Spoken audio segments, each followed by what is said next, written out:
Hey there guys, it's Lee here for iMineBlocks. In this video I'll be showing you how to import a VeriBlock wallet.dat file, which is what I would have showed you in my previous video, and the basics of getting started with the VeriBlock wallet.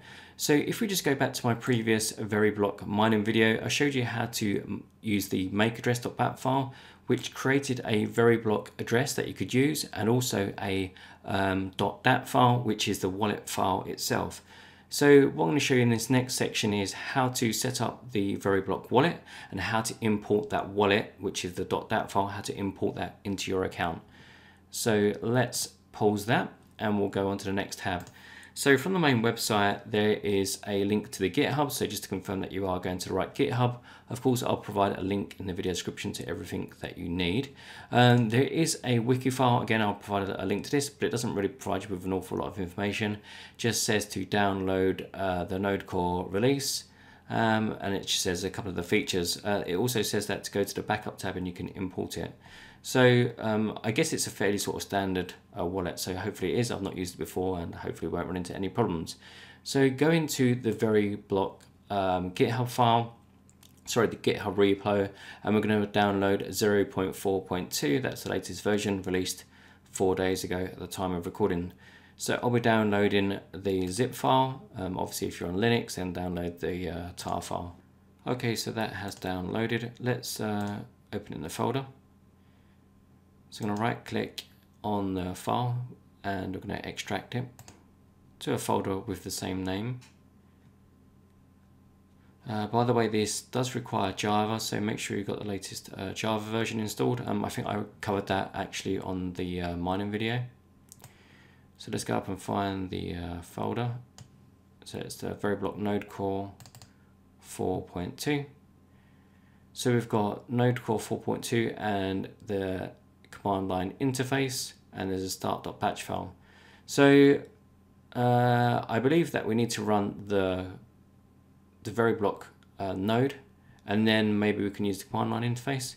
Like I said, it's not very well documented, or at least on here. So it just says, yeah, requires a live connection to Node Core, just like the CLI. So let's find out what does what exactly.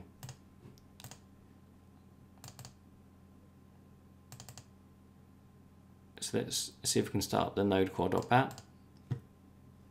It's a Windows Defender, so we're going to run anyway.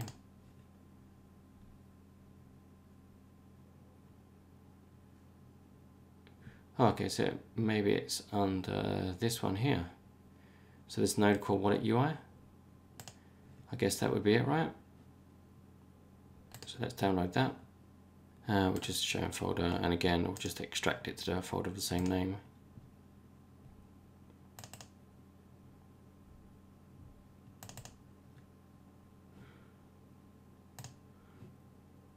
Okay, so we should be able to run the Node Core wallet. Let's see if this runs.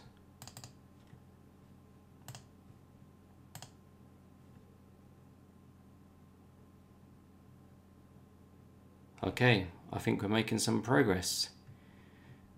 So the this part here, the command line interface, we don't need it. It's basically an interface that you can use, but it'll all be console based. You'll have to type all your commands, and we don't want to do that.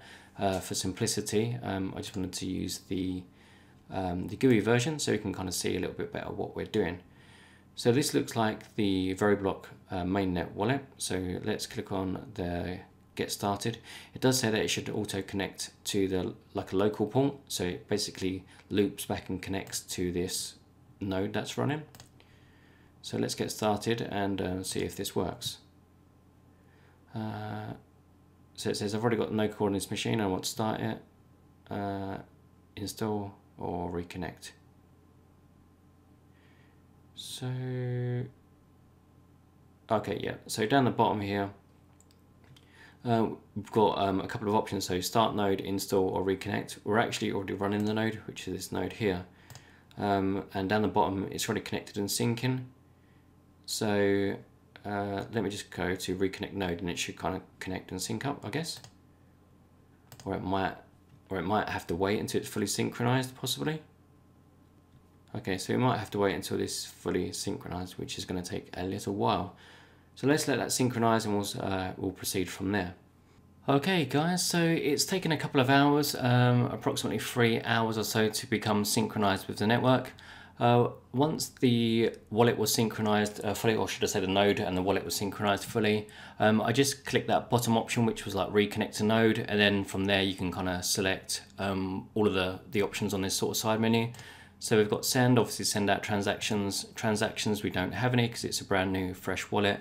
We've got my addresses, which is a default receiving address. Again, it's a fresh wallet. There is a pop miner. I'm not going to cover that in this video. It's basically kind of like a staking type node for verifying transactions. So I want to close that. Sorry, I'll cover that in a completely separate video. It requires its own video really. Settings, take a quick look. Not an awful lot going on in there. The only option that you probably might want to do is probably after the fact of importing is to encrypt the wallet. So we'll come back and we'll do that. Import and backup, so that's what we would like to do. So to back up our wallets, to choose folder, we don't want to do that. We also got a backup a single address, we don't want that either. So it says we actually are. So further down here, it's kind of tucked away down the bottom there. To import a wallet, we want to do that. So to select the backup file, so it should be that wallet.dat file. So from my desktop, we've got that VeriBlock address wallet, and then we've got that, it starts off which is your VeriBlock address, and then .dat.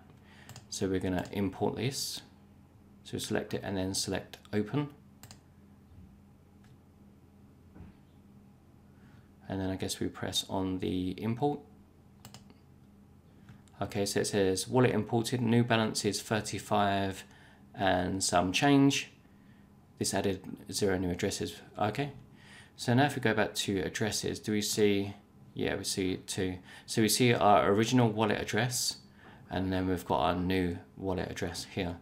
So now we could go back, go to the settings, and we could then encrypt the wallet and set a password, which is what I'd recommend for you guys to do. From here we could also send out transactions. So if we select our wallet address and then we type or copy and paste a new wallet address there, we can obviously send our transactions out. Just going back to my addresses again, just to see what the process is. Yeah, we can just select to create a new address.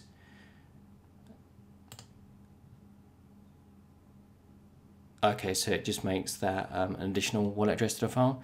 So then I'm wondering, are these, are they like append addresses, or does each wallet have its own DAT file? I think that maybe. Let's cancel. Okay guys, so I'm going to leave it here for this video. I didn't want to go on too much about it, just want to show you the basics of importing and the basics of using the wallet. So that's it for this one. Thank you very much for watching. Hopefully you found it helpful. Till next time, have a good day.